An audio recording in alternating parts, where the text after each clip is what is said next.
Well, hello, everybody. We are back with Melissa, the Modern Mortician, and it's been way too long, like way too long. I think at least probably 2 years-ish, maybe that we've done one of these. So we're discussing more disposition options, which is so good to educate yourself and know your options. And I think what shocked a lot of people that you told us in the water cremation video was how when you were in Texas, you would ship people to a state that you could be cremated by water and or alkaline hydrolysis. And I think that shocked people. So that's why options are not off the table just because of where you live. So I think this is great. We are discussing. So welcome. And you are now, tell us where you're at now and a little catch us up. I'm on the Pacific Northwest, like the coast where Washington and Oregon meet, and they're separated by the Columbia River. And it's just beautiful out here. I'm wanting to start a conservation burial park and open my own water cremation facility in the very near future. So gears are rolling. That is awesome. That'll be so fun. And then Kari can come visit and do a Yep. video. So yay. Well, today, pardon? I'm camping in my woods. Oh, natural, earthy. That's awesome. Well, you deal with a lot more progressive things out there or have exposure to or at hand more progressive disposition choices. So that's why I love your knowledge, because here in Michigan, we are still very 20 years behind, I think, in a lot of ways. So today we're going to discuss composting first. Tell us, I think a lot of us think, oh my, we're going to rototill grandma out in the back garden. Tell us a little, give us an introductory into composting. So composting on a big scale like it is right now in death care in the Washington state area, because we have 3 huge facilities, 3 big companies that do this. And when I say big facilities, I want you to think warehouses. So where was I? So like the ability to get it is a lot easier here. However, you've got to think of the time that's involved from the time the person passes until they're turned into soil. We've got 2 different methods that are being utilized. This indoor facility that was created when Katrina Spade had the idea, well, if we can compost a cow, how come we can't compost a human? And her questions and research developed these companies, that one of them being hers, that are in warehouses. And then there were a few people that are doing it outdoors still, like in Eastern Washington, where it's just in a wooden wheel and you only have enough bodies to compost as per wheels that you have available as that grows. So it's kind of crazy the scale that we have going on out here. And I don't know if that just kind of shot all the way around your question or not. Nope, that's good. I think some of it is, you said there's outdoor and indoor facilities. Yeah. What does that look like? Are we talking garden? Are we talking like, how do you control outdoors, how that's working? So the outdoor, initially, his name is Walt, and he has a burial park called Herland Forest, and he was doing some in the ground composting. Okay.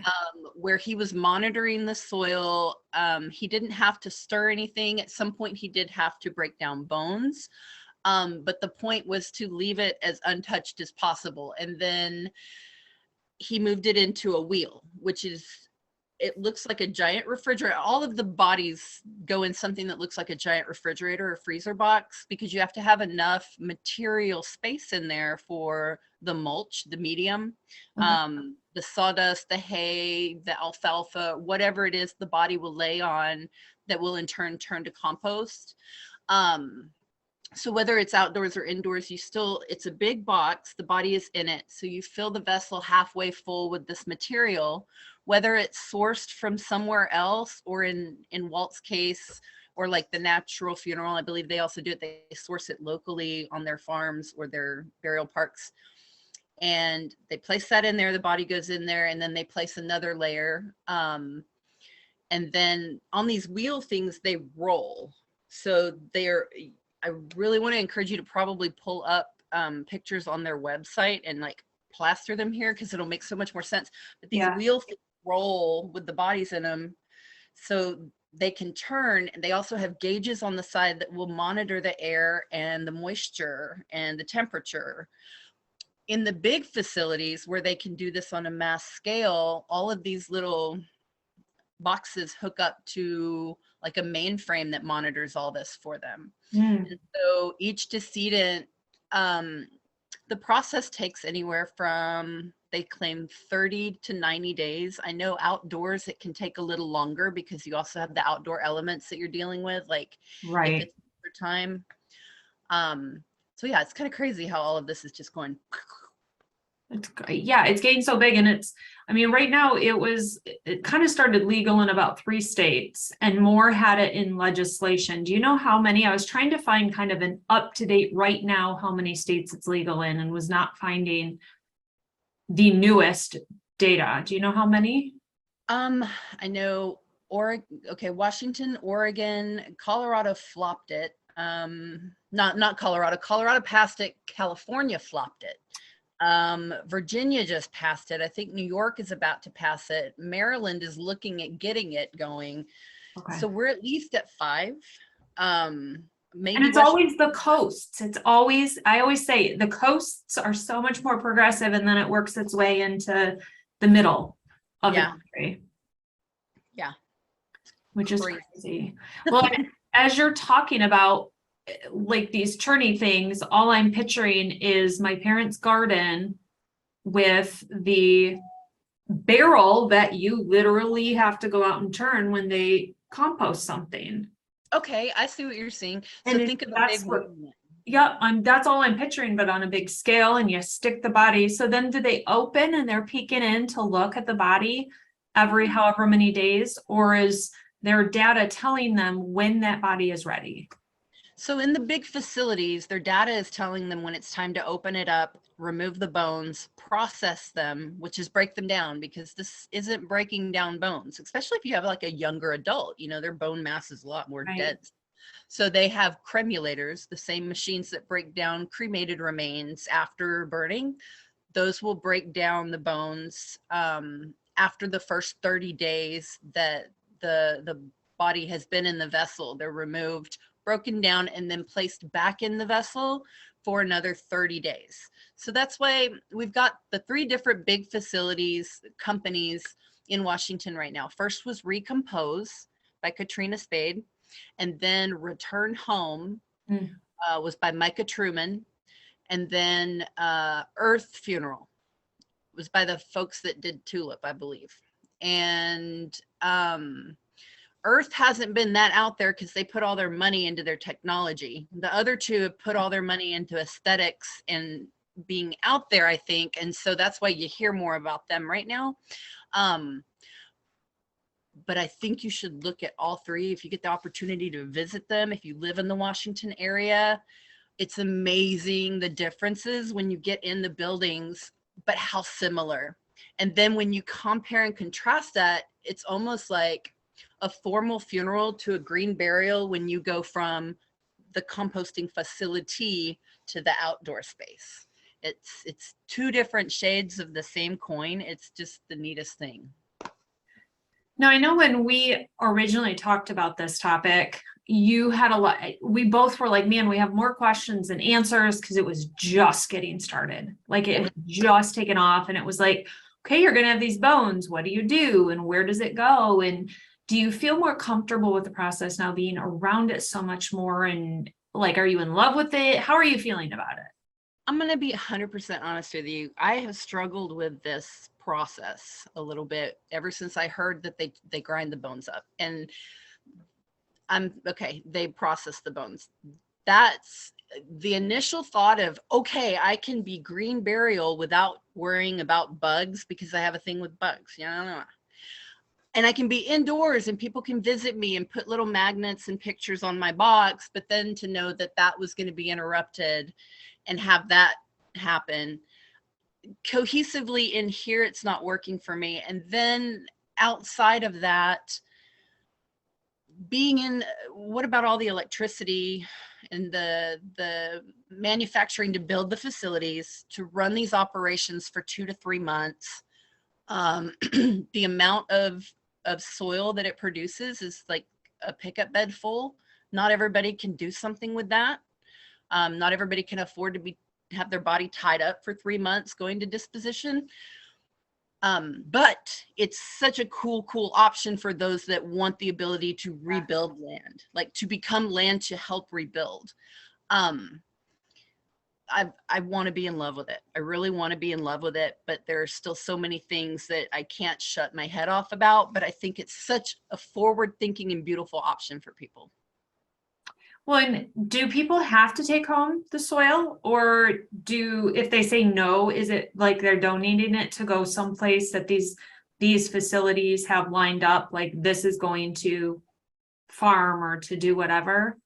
Yes, so they do have it set up where I believe Recompose is working with native land to restore some native land out here. I don't want to name the wrong tribe because there are many. Yeah. Return Home, I believe, is returning some of their soil. They have some land near them that they were placing at. And then I believe they also have a deal with Herland Forest to place some soil there. And Earth also has some land on the peninsula that was, I guess, in timber works for sometimes that they're working with. And all of these facilities have come up with an option, where you can have like a little urn size of soil. So you can have a home plant of somebody, and that's a cute idea. Yeah, just in a portion of it. Yeah.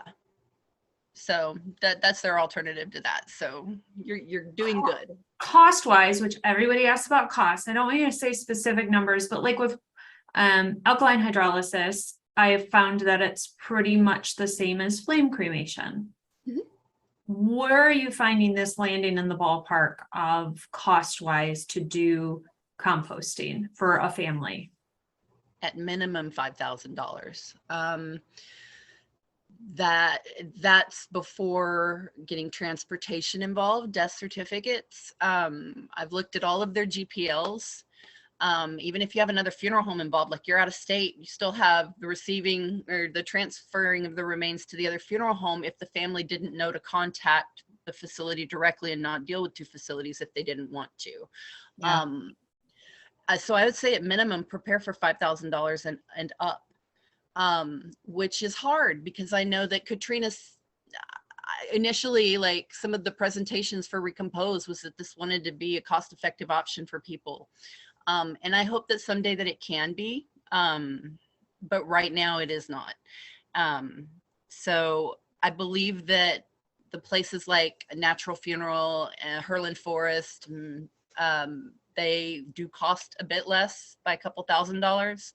I'd say they maybe start around $3,000, but still you've got transportation, death certificates, refrigeration of the body, a lot of other factors that need to be taken into consideration for something like that.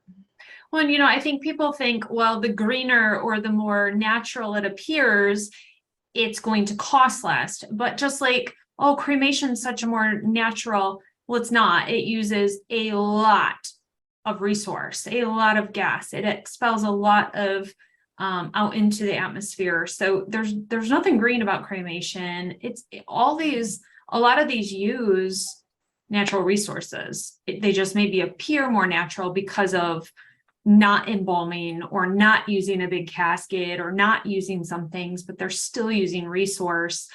And looking at the business model, I mean, let's say you have a facility that only houses 10 deceased, and those 10 deceased have to be there for 30 to 90 days.